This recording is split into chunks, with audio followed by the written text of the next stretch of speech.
ശ്രീ റെജി ലൂക്കോസ്, അങ്ങനെ പാർട്ടിയുടെ ആഭ്യന്തര ബലാബലങ്ങളിൽ പെട്ടുനിൽക്കുന്നത് കൊണ്ടാണോ ഇത്രയും ഗൗരവതരമായ ആരോപണങ്ങൾ അങ്ങോട്ടും ഇങ്ങോട്ടും ഉണ്ടായിട്ടും മാധ്യമങ്ങൾ നിരന്തരം ചോദിച്ചിട്ടും ഇതുമായി ബന്ധപ്പെട്ടൊരു വിശദീകരണം പാർട്ടി നൽകാതെ പോകുന്നത്?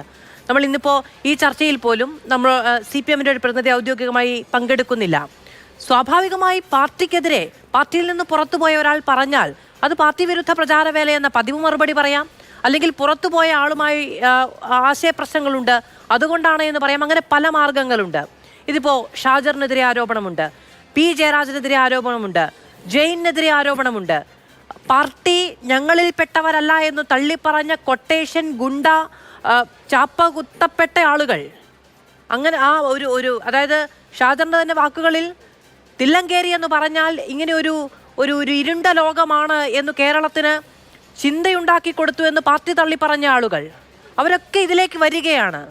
അപ്പോൾ മനു തോമസ് പറയുകയാണ് P. ജയരാജനെതിരെ എന്തെങ്കിലും ഒന്ന് പറഞ്ഞാൽ അതിന് ചോദിക്കാൻ വരുന്ന ഇവരാണ് എന്നതിൽ അത്ഭുതമില്ല എന്ന്. എന്തുകൊണ്ടാണ് ഈ പേരുകളൊക്കെ ഇത്ര ഉറക്കെ മാധ്യമങ്ങളിലൂടെ മനു തോമസ് പറഞ്ഞിട്ടും ആവർത്തിച്ചു മാധ്യമങ്ങൾ ചോദിച്ചിട്ടും പാർട്ടി ഒരു മറുപടി പറയാതെ മാറി നിൽക്കുന്നത്? മാധു, CPM-ൽ നിന്നും പല ലാവണങ്ങൾ തേടി പ്രതീക്ഷയോടുകൂടി അക്കരപ്പച്ച തേടി കടന്ന് പാർട്ടിയിൽ നിന്നും രാജിവെച്ചാൽ രാജി എന്നുള്ള പ്രശ്നം പാർട്ടിയിലില്ല. പാർട്ടിയിൽ നിന്നും അകന്നു പോകുന്ന അപൂർവം ചില ആൾക്കാരുണ്ട്. CPM-ആണ് ശരിയെന്നും ജനങ്ങളോടൊപ്പം ഉള്ള ഒരു പാർട്ടിയാണെന്നുള്ള രീതിയിൽ CPM-നോടൊപ്പം വരുന്ന നിരവധി ആളുകളും അടിക്കടി നമ്മൾ കണ്ടുകൊണ്ടിരിക്കുന്ന കാര്യങ്ങളാണ്. ഈ മനു തോമസ് ആരാണ്? അതുകൂടെ ഒന്ന് ആലോചിക്കേണ്ടത് നമ്മൾ ചർച്ച ചെയ്യുമ്പോൾ. അദ്ദേഹം 15 മാസങ്ങൾക്ക് മുമ്പേ പാർട്ടി വിട്ട ഒരാളാണ്. 15 മാസങ്ങൾക്ക് മുമ്പ് അദ്ദേഹം തൻ്റെ പാർട്ടി ടിക്കറ്റ് മെമ്പർഷിപ്പ് പുതുക്കാതെ അദ്ദേഹം പോയി. അതിനു മുമ്പ് ആരായിരുന്നു?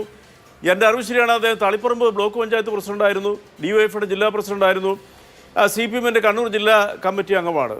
അദ്ദേഹം ഈ 15 മാസത്തിനിടയ്ക്ക് ഇതുവരെ അദ്ദേഹം ഈ പാർട്ടിയെക്കുറിച്ചോ പാർട്ടിയുടെ ഭാഗത്തുണ്ടായ എന്തെങ്കിലും അപാകതകളുണ്ടെങ്കിൽ അല്ലെങ്കിൽ അദ്ദേഹത്തിന് എന്തെങ്കിലും അനുഭവം ഉണ്ടെങ്കിൽ അതിനെക്കുറിച്ചൊന്നും ഒരു മാധ്യമത്തിനോട് അദ്ദേഹം പ്രതികരിച്ചിട്ടില്ല.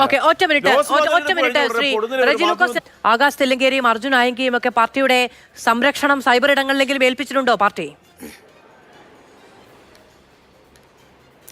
മനു, എനിക്ക് പൂർത്തീകരിക്കാനുള്ള സമയത്താണ്. അതായത് ഇദ്ദേഹത്തിൻ്റെ സംസാരം കേട്ട് കഴിഞ്ഞാൽ തന്നെ വളരെ വ്യക്തമായിട്ടറിയാം ഇതൊരു വിചിത്രമായ ഒരു തിരക്കഥ രചിച്ചതാണ്. അദ്ദേഹത്തിന് അക്കരെ പച്ച തേടി ഏതെങ്കിലും ഒരു താവളത്തിലേക്ക് കയറണമെങ്കിൽ അതിൻ്റെ ബാർഗൈൻ കപ്പാസിറ്റി കൂട്ടുക, വിലപേശലിൻ്റെ കപ്പാസിറ്റി കൂട്ടുക എന്നുള്ള ഒറ്റ ലക്ഷ്യം മാത്രമേ ഉള്ളൂ. അതിന് 2 തെളിവുകളുണ്ട്. ഒന്ന്, അദ്ദേഹം പാർട്ടിക്ക് ഒരു പരാതി കൊടുത്തെന്ന് പറയുന്നു. അത് M. ജയരാജൻ അതിനെക്കുറിച്ച് മറുപടി കൃത്യമായിട്ട് പത്രസമ്മേളനത്തിലൂടെ പറഞ്ഞു. പാർട്ടിക്ക് പരാതി കൊടുക്കുന്നത് സ്വാഭാവികമാണ്, കാരണം CPM ഒരു ജനാധിപത്യ പാർട്ടിയാണ്.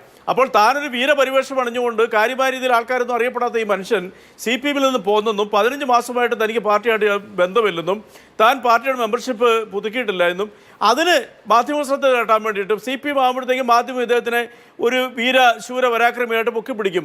അതിന് രാഷ്ട്രീയ ശത്രുക്കൾ പോലും ആദരവോടെ കാണുന്ന P. ജയരാജനെയും അദ്ദേഹത്തിൻ്റെ മകനെയും ഞാൻ മനസ്സിലാക്കിയെടുത്തോളം, ഞാൻ ഒരിക്കലും നന്നായിട്ട് പരിചയപ്പെട്ട ഒരാളാണ് ഈ M. ഷാജർ എന്ന് പറയുന്ന സംസ്ഥാന യുവജന കമ്മീഷൻ്റെ ചെയർമാൻ. ആടിമൂടി മാന്യനായ ആ ചെറുപ്പക്കാരനെ കുറിച്ച് ആക്ഷേപങ്ങൾ ഉന്നയിച്ച് അദ്ദേഹം ഇപ്പോൾ ഒരു വീരപരിവേഷം അണയുന്നു. അതിൻ്റെ ഫലമായിട്ട് തന്നെ അദ്ദേഹത്തിന് ആരും അറിയപ്പെടാതെ കണ്ണൂർ ഭാഗത്ത് പാർട്ടിക്കാരിലാണ് മറ്റാരും അറിയപ്പെടാത്ത ഈ മനുഷ്യൻ്റെ മുമ്പിൽ ഇപ്പോൾ AP അബ്ദുള്ളക്കുട്ടി തന്നെ എന്നിരിക്കുന്നു. BJP VD സതീശനും അതുപോലെ തന്നെ കണ്ണൂർ DCC പ്രസിഡന്റ് അദ്ദേഹത്തിനെ കോൺഗ്രസിലേക്ക് ക്ഷണിച്ചിരിക്കുന്നു. ഈ വിലപേശലിന് വേണ്ടിയിട്ടാണ് ഈ മനുഷ്യൻ ഇതിനു വേണ്ടിയിട്ടുള്ള നാടകങ്ങൾ കളിച്ചിരിക്കുന്നത്.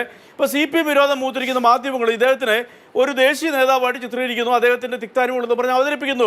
അത്ര ഇതിനകത്ത് കാര്യമുള്ളൂ. അതിനുള്ള മറുപടി മനു തോമസ് തന്നെ പറഞ്ഞിട്ടുണ്ട്.